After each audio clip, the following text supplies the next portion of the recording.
It's estimated that about 18,000 people suffer a spinal cord injury every year in the United States, and a little more than half end up quadriplegic, losing some or complete use of both their arms and legs.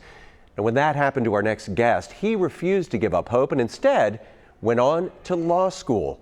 Ron Adams is an attorney in Northern Kentucky, and he's now written a book about his experiences as a quadriplegic. The title is Coal Mine to the Courtroom. He joins us now via Skype along with his co-author, Fred Anderson. So Ron and Fred, thanks so much for joining us this morning. And Ron, I understand you became a quadriplegic as a result of an accident while you were working in a coal mine when you were just 19 years old. How did that happen? Yes, thank you for having me.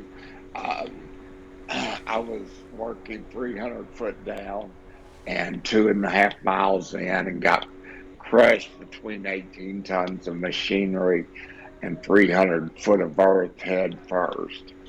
And after that occurred, it left me quadriplegic. I couldn't raise my arms to feed myself or anything else, but kept holding on to hope and believing that God had better things for me.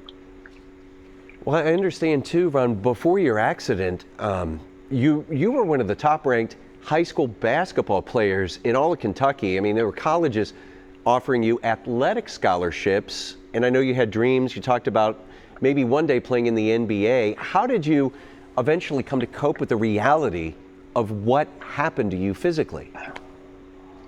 Well, it's never easy to go through this injury, and especially when you're athletic, because I was used to being on the go and moving all the time. But I grew up poor and a realistic person, and if you give up, then it's over. And unlike in sports where you know the game's going to end at a set time, in life, you don't know when the end will be. And if you just keep pushing forward, and that was the hope I had, because when the doctors told me I'd never be any better than I was, it was like, well, it's hard to be just about to turn 20 and be told your life is over. So what I did is move forward with whatever step I could take that made me better. That's what I did, and anything that deterred from that, I didn't do it. Well, I know, Ron, I know your determination. You've lived quite a full life since then. And Fred, I want to ask you, how did you come to help write this book with Ron? What drew you to this story?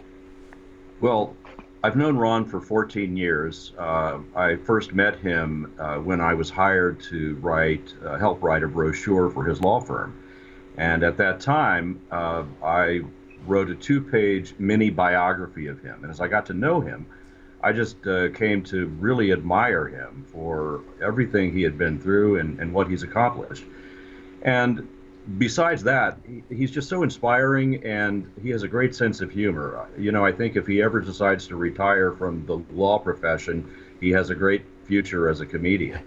And we wanted to put a lot of that humor into the book. We didn't want the story to be all sad and depressing. And so there's a lot of humor in the book, and I think it's hopefully it will inspire a lot of people. I know just from looking at the book myself, I mean, that humor does go a long way in there to helping tell your story, Ron. And guys, if people want to learn more or pick up a copy of the book, how can they do that? Well, we're doing our book. We have 2 book signings coming up here in the Cincinnati area. The first one will be next Wednesday, March the 16th at Roebling Point Books in Covington at 5 o'clock. And then the next one will be on Monday, March the 21st at Joseph Beth Booksellers at Rookwood Pavilion. And that will be at 7 o'clock.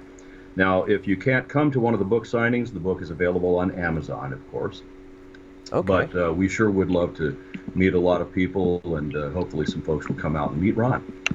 Well, it really is an incredibly inspiring story, Ron. I know we were only able to scratch the surface here today, but Ron and Fred, thank you both so much for taking the time to talk to us today. All right. Thank you for having us. God bless.